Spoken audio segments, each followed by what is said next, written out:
السلام عليكم ورحمة الله وبركاته. منورين. فيديو جديد بمناسبة الناس اللي خدت كارت الإقامة في البرتغال، ولما بيدخل المطار وهو خارج بقى، عشان في حاجات كتير قوي كانوا الناس بتسأل فيها يعني. من ضمنهم أنا نفسي كنت عايز أعرف بيحصل إيه لما تاخد كارت الإقامة وتيجي مسافر بقى بلدك. بيسألك على إيه في الجواز؟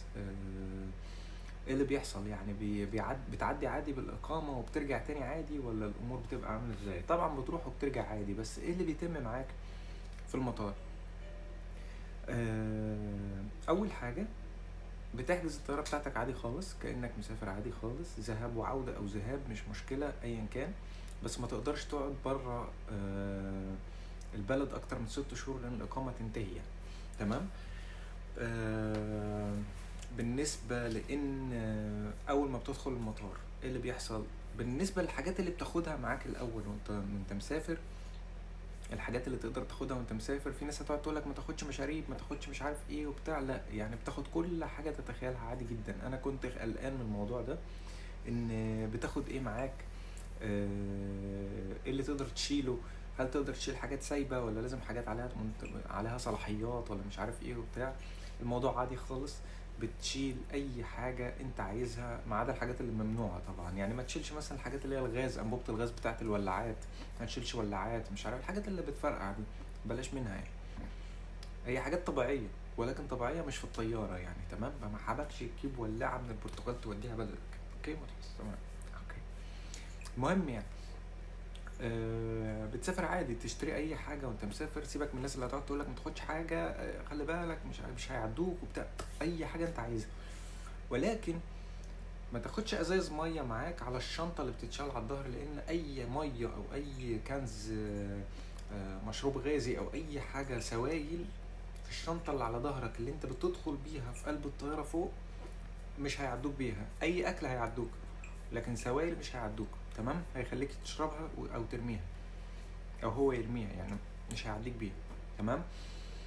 وانت طالع من المطار بتاع البرتغال بتلاقي المطار كبير ما شاء الله يعني، فبتلاقي على حسب نوع الطياره اللي انت حاجزها، نوع الطياره اللي انت حاجزها، في مثلا ممكن تكون حاجز مثلا ايجيبت اير مثلا.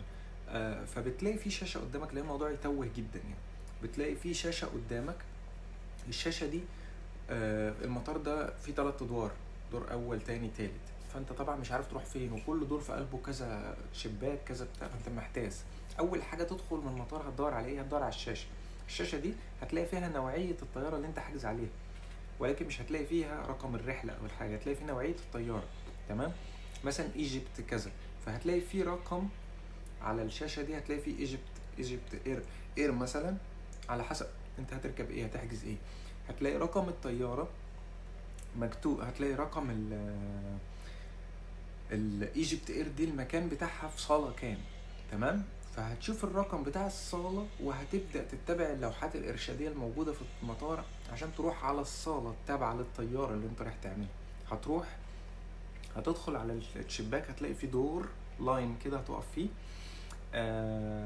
وهتاخد شنطك معاك عادي جدا. انا كنت واخد شنطتين كبار 23 كيلو الواحده، والشنطه اللي على الظهر كنت حاجز ايام ما كانت لسه ما بتتوزنش. خلي بالكوا عشان الشنط دي دلوقتي بقت بتتوزن. الشنطه اللي انت بتطلع بيها على ظهرك كان الاول الناس بتعبي فيها كتير وبتاع، كنت انا بستغل الموضوع ده اعبي فيها كتير واطلع بيها. دلوقتي بقت بتتوزن. تمام. كل الاتحاد الاوروبي بقى عامل كده، بقى بيوزن الشنطه اللي بتطلع على الطياره. كمان ما اعرفش الوزن باين كام دلوقتي، ولكن بقت بتتوزن يعني. ما تاخدش فيها، ما تعديش 11 12 كيلو يعني. تمام. خد حاجات طبيعيه عشان ما يرميش الباقي منك. آه بالنسبه للشباك اللي انت هتقف عليه تابع للطياره اللي انت الرحله اللي انت رايحها، فهتقف في اللاين بتاعك وهتطلع جواز السفر بتاعك، ورقم التذكره هيبقى على الموبايل اذا كان الحجز عامله على الموبايل او طبعه في ورقه يعني، و... والاقامه. تمام. لان هتدخل على الشباك، هتديله الشنطه كبيره، الشنطه التانية اذا كنت حاجز شنطتين كبار يعني، والشنطه اللي على ظهرك هتفضل على ظهرك، مش هتديها له ولا ليه علاقه بيها يعني. اللي هيحصل ان هو هياخد جواز السفر بتاعك وهيسالك، يقولك فين الاقامه، فين الريزيدنسيا، لان انت دخول وبدون خروج يعني، فوضعك ايه. تمام. فهيسألك يقولك فين الإقامة، فهياخد الإقامة، يبص على الجواز بتاعك وهيحط الإقامة عنده في قلب مكنة كده ويحطها. فطبعا المكنة دي بتعمل إضاءة زرقاء كده وحاجات عجيبة وموف وبتاع وحاجات عجيبة كده بتكشف عن الهوية، فتأكد إن هي صح. فهيختم لك في قلب الجواز الختم بتاع الخروج، وهيديلك سوري لا مش ده اللي هيختم ختم الخروج، مش ده اللي هيختم لك ختم الخروج، سوري. اللي هيختم ختم الخروج لسه. انت دلوقتي ده بيشيك على الجواز بتاعك وعلى الريزيدنسي الإقامة، وبعد كده بيحط الشنطة على السير اللي جنبه سير كده، انت بترفع الشنطة بتحطها على السير، وبيشوف الوزن بتاعها هل 23 كيلو او اكتر او اقل على حسب يعني انت حاجز طيران ايه. تمام، انا بتكلم على الطيران اللي هو الطيران العادي بتاع الغلابة يعني. تمام، ف هيروح قاطع ورق كده برقم الحجز بتاعك، هيقطع ورقة ويروح جاي مديلك التذكرتين اذا كنت هتنزل ترانزيت او دايركت، هيديلك تذكرة. اذا كنت دايركت هيديك تذكرة واحدة، اذا كنت ترانزيت هيديك تذكرتين تيكتين عشان يتقطعوا وانت في الرحلة التانية. تمام، وبعد كده هيروح مدخل عامل جايب ورقتين فيهم نفس رقم التذكرة بتاعتك ولازقهم على يد الشنطة، يعني معديه من يد الشنطة ويروح لازقها، ومدخل شنطتك على السير على الطيارة على فوق، وتاني شنطة نفس القصة بنفس الرقم وطالعة على الطيارة على فوق. تمام، وهيديك التذكرتين في جواز السفر بتاعك واقامتك وجواز السفر، ويقول لك اتوكل على الله.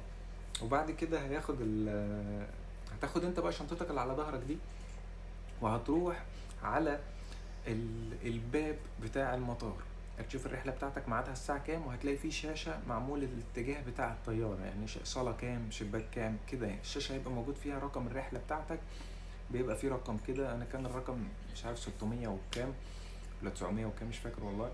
فبتلاقي الرقم موجود واسم الشركه بتاع الطيران اللي انت حاجز عليها. فبتروح تلاقي فيه برضو صفوف جنب بعض كده. الصفوف دي بتعمل ايه بقى؟ الصفوف دي في علب بلاستيك كده، العلب البلاستيك دي المفروض ان انت بتقلع اي جاكيت، بتبقى بتيشيرت بس زي كده، تقلع اي جاكيت، اي ساعة في ايدك، اي حاجات سلسلة، حلق الستات يعني، اي حاجة معدن، محافظ مش عارف ايه، تبقى بس بالتيشيرت والبنطلون يعني. تمام، حتى الكوتشي بتقلعه يعني، بس عشان الناس اللي بتعلق بتقول مطار مصر هو اللي مطار مصر اللي بيقلعك الجزمة او الكوتشي، او بتعلق كل المطارات بتعمل كده. هتقلعه، وفي عندك طبق بلاستيك كده محطوط على السير، الضابط قدامك بيحطه على الطبق البلاستيك على السير، وبتحط فيه حاجتك والشنطة اللي على ظهرك بتحطه فيها. تمام، وبتروح في قسم للستات وفي قسم في صف يعني للستات وفي صف للرجاله. تمام، في ضابط بينظم ده، بيقول لك روح هنا روح هنا روح هنا كده يعني. فانت بتعدي من جنب يعني السير جنبك وشنطتك وحاجتك في البوكس ده، وانت بتمشي مع الشنطه بتاعتك لحد ما تخش من قلب السير عشان تفضل عينيك على حاجتك، لان ممكن حد يشيل حاجه منها بتاع ما تضمنش يعني. فبتدخل على السير، بتعدي من قلب البوابه اللي هي الالكترونيه، في ضابط قاعد بيشوف فيها ايه بالظبط، فبتعدي امورك تمام. لو فيها ميه في الحته دي بيشيلوها، اي كنز مش عارف اي حاجه من الحاجات اللي هي السوائل بيشيلها يرميها. تمام، هو حتى بيقول لك لو في سوائل او حاجه بيرميها. لو في اكل عادي، عشان الناس اللي قلقانه لو في اكل عادي فبيعديك. وبعد كده انت معدي حافي طبعا على فكره، معدي حافي، فبتعدي وبعد كده في ضابط بيفتشك. تمام، مفيش التفتيش اللي هو العجيب شويه اللي موجود في الاماكن يعني، بس بيفتشك يعني. تمام، والبوابه كده كده الالكترونيه انت بتعدي منها هي بتعمل فحص ليك يعني. فبتعدي وتاخد شنطتك وتاخد اللهم صل على النبي، بتاخد الموبايل بتاعك ومش عارف المفاتيح والمش عارف ايه والحاجات بتاعتك، وبتلبس الجزمه بتاعتك وبتتوكل على الله. تمام، بتطلع بقى من الطابور ده، بتدخل شمال في يمين. تمام، انا بقول لكم بالظبط على رحله مصر الطيران اللي هي في مطار لشبونه. بتطلع مع السير شمال وبعد كده بتروح يمين، ما اعرفش ممكن يكونوا مغيرينها، بس انا الرحله دي اللي بطلعها على طول. وبتطلع يمين وبعد كده بتلاقي فيه اسهم معموله في الارض، وفي يافط فوق مكتوب فيها مطار كذا، طياره كذا، مش عارف اتجاه كذا، رقم الرحله كذا، في شاشه. تابع دايما الشاشات والحاجات دي عشان تعرف، لان هناك هتلاقي كل واحد محتاس في حوسه، فمش مش هيعرف يقول لك انت محتاج ايه او عايز ايه، مش هتعرف تسال حد، محدش يعني محدش هيعرف يجاوبك في حاجه، لازم انت تمام. فبعد ما تعدي معاك شنطتك ومعاك حاجتك وعديت، هتلاقي فيه بقى الشباك اللي هو بيدخلك سوري، الباب اللي بيدخلك على الصالة اللي فيها الباب اللي بيجي الاتوبيس ياخدك ويوديك للطيارة. الصالة الصغيرة دي، الصالة الصغيرة دي فيها طبعا اماكن، انت عديت خلاص، فيها اماكن تقدر تشتري منها ميه، تقدر تشتري كنزات، تقدر تشتري اكل، تقدر تشتري اللي انت عايزه. لو انت ما معكش يعني وسبت، لو معاك الميه او حاجه او سبتها، هو عشان ممنوع الميه والسوائل، فانت تقدر تشتري من بعد ما تعدي من المرحله بتاعه تفتيش الشنط والتفتيش الذاتي يعني. تمام. وبعد كده بتقعد في قلب الصاله دي في شباك، سوري، قبل ما بتدخل الصاله ديت في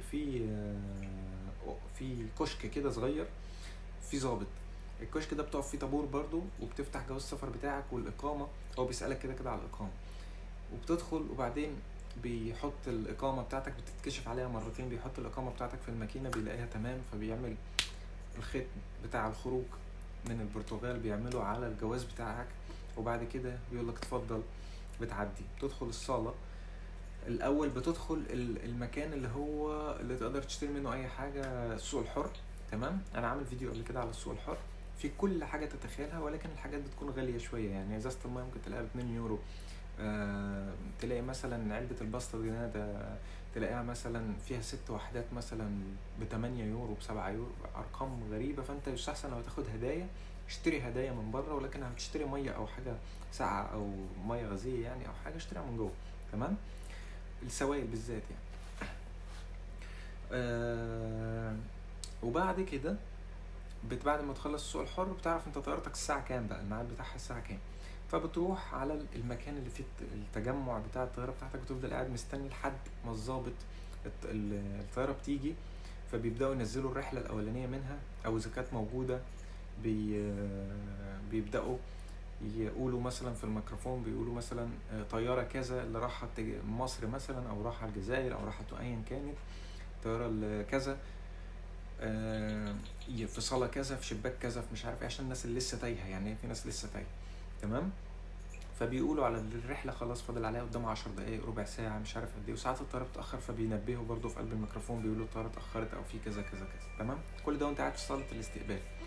فبعد كده، بعد ما بتيجي الطيارة وبيجي لك الأتوبيس يجي يقف عند الباب، ففي ضابط قبل ما تعدي الباب، فبتدخل توري له التيكت اللي انت خدته في الأول خالص، التيكت اللي عليه التذكرة يعني، إذا كنت هتنزل ترانزيت أو لأ. لو دايركت مثلا بيبقى تيكت واحد، فبيقطعه وبياخد الورقة بتاعة التيكت اللي معاك، وبيدخلك ببقية الورقة. لو ترانزيت بيعمل برضو نفس القصة، والورقة التانية بتقطعها في المطار التاني اللي انت هتنزل فيه ترانزيت. المهم بتعدي، بيدخلك، فبتدخل على طرقة طويلة كده على باب الطيارة على طول، إذا كانت الطيارة قريبة من المكان. لو مش قريبة بتروح تركب الأتوبيس اللي جوه الصالة بتاعة الطيارة، وبعد كده بيوديك للطيارة. بس معظم الأماكن في مطار البرتغال يعني، الطيارة بتبقى الباب للمكان على طول، بتلاقي فيه بس زي قمع كده، بتدخل تمشي في قلبه ويدخلك في قلب الطيارة على طول. تمام. وانت داخل برضو الطيارة بتلاقي فيه ماسكين لك صندوق كده جميل مليان شوكولاتة، خد منه بس ما تاخدش كتير، خد واحدة ولا 2. دي بتاكلها، هي مش حلويات عشان فرحانين بيك، هي دي بتاكلها لما ودنك بتتسد والطيارة بتطلع. تمام. عشان الناس فاهمة غلط بس انها حلويات، ففي ناس بتاخد كبشة. انا شفت حد خد كبشة، كنت هموت واعمل زيه بس اتكسفت والله. ف فتقدر تاخد منها واحدة 2 يعني عادي. بيقابلوك مقابله جميله يعني وبتاع، وبعدين بيفتحوا الجواز، بيشوفوا الورقه اللي هو اتقطعت في الاول، الراجل قبل ما يدخلك القمع ده قطع جوه ورقه، فبيشوف الرقم بتاعك بيلاقيه مكتوب، فبيقول لك لو انت مش عارف هو بيقدر يقول لك يعني مكانك كده او كده. وانت داخل الطياره بتلاقي فوق على اليمين وعلى الشمال الحته اللي فيها الشنط، بتلاقي فيها الارقام بتاعه التيكت، بتشوف رقم التيكت بتاعك وبتدخل تشوف انهي مقعد بتاعك وبتدخل يعني. وانت بتبقى عارف ده اوريدي، وانت بتحجز اصلا اونلاين من على شركة الطيران، بتبقى عارف انت مقعدك رقم كام، وهتقعد في نص الطيارة ولا في اخرها ولا في اولها، بتبقى عارف كل ده يعني. وبتربط الحزام طبعا، وبتتوكل على الله. حاول تقفل موبايلك وانت طالع، عشان ايه؟ تبقى رحلة سعيدة وما يحصلش مشاكل. تمام. ده بالظبط كده اللي بيحصل في الرحلة وانت مسافر خارج. وانت راجع بقى، وانت راجع هقول لكم دلوقتي ايه اللي بيحصل. اوكي. وانت راجع بترجع بنفس القصه من مطار القاهره. مطار القاهره كمان بيبقى فيه عربي يعني، فبتقدر تتعامل. لو انت هنا اصلا ما بتعرفش تتكلم برتغالي او ما بتعرفش تتكلم انجليزي، يعني البرتغالي محتاجه شويه عشان تقدر تتعامل، لان معظم الناس بتتكلم برتغالي. لكن الانجليزي هتتعامل هتلاقي قليل جدا اللي يقول لك مثلا بوكو بوكو بوكو فلا انجلش بوكو. هتلاقيه بيقول لك انا بتكلم انجليزي شويه شويه. فلو اتكلمت انت الانجليزي بتاعك عالي فهو مش هيفهمك، لازم تكلمه برضو شويه شويه مكسر عشان يفهمك، زي ما انت بتيجي تتكلم برتغالي مكسر فتلاقيهم بيحاولوا يتنازلوا شويه يتكلموا برتغالي مكسر عشان تفهموا بعض. تمام. وانت خارج من مطار مصر، لو انت عندك جيش بتحتاج تجيب شهادة تصريح سفر. تمام. تصريح السفر تقدر تجيبه، عشان انا اتكحولت في الموضوع ده شوية، انا كنت في الجيش يعني، فعشان ما تتبهدلش وتروح تقف في طابور او حاجة تقدر تعمله اونلاين. انا عملته ب100، اللهم صل على النبي، مش فاكر بالظبط، 135 جنيه او 140، والله ما فاكر، هو 100 وحاجة، حاجة كام بقى مش عارف يعني، بس مش معدي 100 و200 يعني. تصريح السفر انا خلصت يعني الحمد لله، ولكن انا بقول لكم على اللي لسه ليه جيش بيعمل ايه. بيجيب تصريح سفر لو اموره تمام ومعاه خلص جيش واموره تمام يعني. لو معاك الكارنيه بتاع ان انت مخلص جيش، خلاص ما بتحتاجش تصريح سفر ولا حاجه، لان انت مش على قوه الاحتياط ولا على قوه الجيش، فخلاص بتقدر تطلع يعني. وبتاخد معاك جواز السفر برضو ووزن بتاعك والحاجه، وبتدخل على نفس المراحل، عشان ما اطولش عليكم الفيديو، بتدخل على نفس المراحل، بتدخل على الصاله بتاعتك اللي انت هتدخلها. في حاجه عشان اقول لكم عليها برضو قبل ما تخرج تسافر تاني من مصر للبرتغال او من اي مكان يعني. وانت داخل مطار مصر عشان تروح للصالة بتاعتك، هي في شوية حاجات يعني مش يعني موضوع العربية اللي انت بتحط عليها الشنط، هتلاقي في واحد يجي يقول لك انا يجي بالعربية عايز يعملها لك، انت ما تطلعش معاه يعني. نقي انت عربية لوحدها كده، ده اذا لقيت، ولان هو هيجي في الاخر يقول لك راضيني، وممكن يقفش معاك يعني، فيقول لك راضيني وهات واعمل وبتاع، تلاقي رباطيه كده. ف مش كله طبعا، ولكن انا يعني وقعت في ناس من دي، فهم عايزين يسترزقوا بس بطريقه يعني مش لطيفه. فيستحسن تنقي انت عربيه لوحدك، ولو ما لقيتش امسك شنطك وتعامل يعني، لو انت مش عايز، لان هم ما بيعجبهمش حتى اللي انت هتديهولهم. تمام. وده مش تبع المطار يعني، ده بيبقى شخص كده شغال منه مع نفسه، وهم سايبينه واخد العربيات وسارح بيها في البتاع. يعني بعض الناس، مش كل الناس عشان الناس ما تفهمش غلط يعني، كل اماكن فيها حلو وفيها وحش. اوكي. بعد كده وانت داخل مطار القاهره ده، وانت لسه بتوصل مصر يعني. تمام. بتدخل بتدخل على الشباك، شنطك لسه يعني وصلت جوه وانت لسه بره داخل من الباب. وبعدين بتوصل على الشباك اللي بيوديك على الصاله عشان تقدر تختم جواز السفر بتاعك ختم الوصول. فبتقف على طابور جميل قوي كده، في طابور بتاع المصريين وفي طابور بتاع الاجانب. فبتقف يختم لك البتاع الجواز بتاعك، وفي ورقه كده بيدوها لك في الطياره فوق بتملاها، انا مش عارف لازمتها ايه، بس بتملاها فيها بيانات كده، بتملاها ان انت كنت بره وهترجع تاني مثلا او حاجه، وفيها البيانات بتاعتك، وبتقول ان انت مسافر وراجع ومش عارف ايه، وان انت شغال مثلا، بتقول انت شغال ايه وبتاع، وبعدين بتديها لهم وانت بتختم الجواز وانت داخل. تمام. وبعد كده بيعديك بيقول لك نورت مصر وبتاع، وبتعدي بقى وبعدين بتقف على السير التابع للمطار اللي انت، المكان اللي انت، الدوله اللي انت نازل منها، كل دوله ليها سير معين بالتوقيت بتاعها.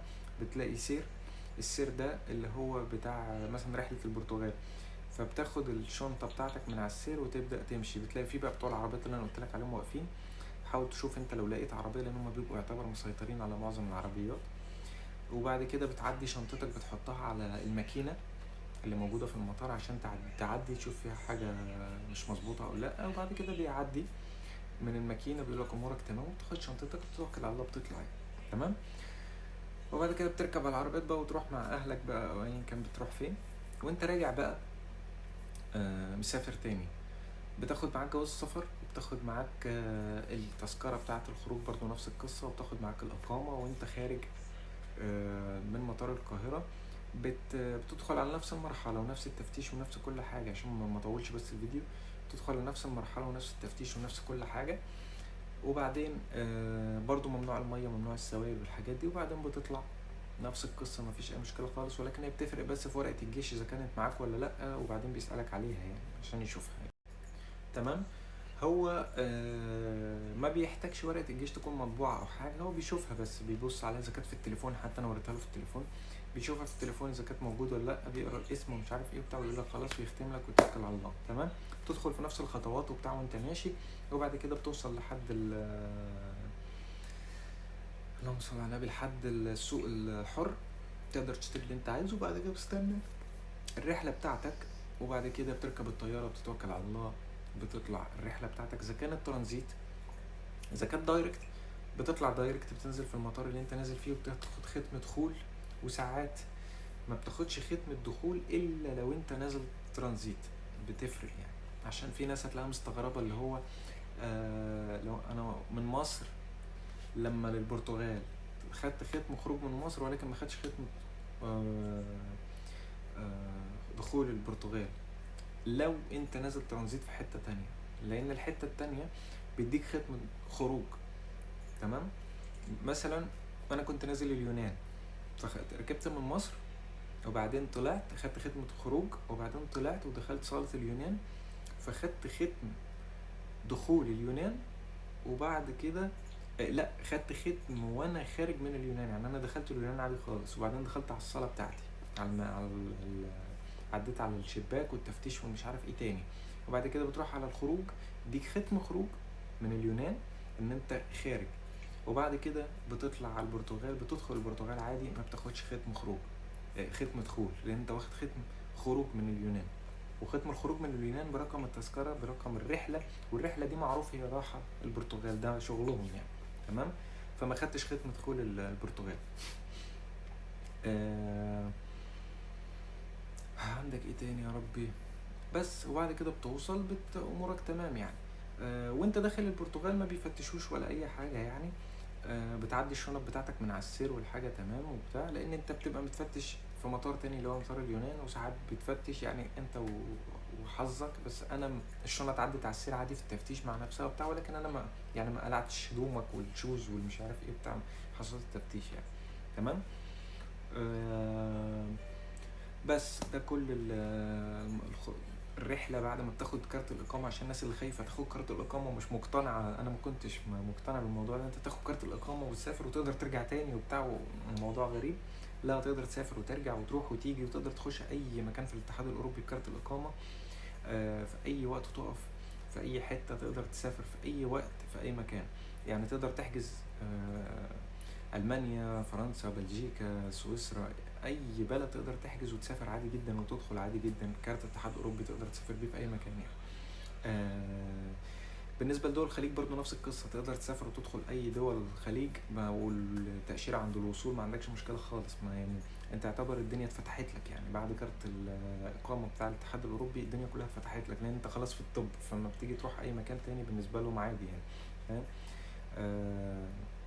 ما بتحتاجش فيزا، ما بتحتاجش ان انا الا بس الدول اللي خارج الاتحاد الاوروبي، اللي خارج الشنغن يعني. تمام. زي امريكا مثلا بتعمل فيزا، ساعات بتعملها اونلاين، وساعات بتعملها عند الوصول برضو، يعني حاجات كده. ده بالنسبه للناس اللي مقلقه من موضوع الخروج والدخول بعد الاقامه وبتاع. هي دي الرحله بالظبط، ما فيهاش اي مشكله خالص. تقدر تسافر وتشوف اهلك وحبايبك وبتاع، وان شاء الله يجمع الكل على خير، كل واحد يشوف اهله وحبايبه يعني. انا عارف ان هو رحله بتكون صعبه، ان انت بتقعد فتره كبيره جدا بعد ما بتعمل بعد ما بتقعد تستنى كارت الاقامه، وبتتعب وبتشقى، وناس بتمرمطك وناس بتبهدلك ومش عارف ايه، وتاخد الكارت بيبقى ليه فرحه تانية، على قد ما هو بيبقى فرحته مش قويه من البهدله اللي شفتها، ولكن بيكون له فرحه بعد كده ان شاء الله يعني.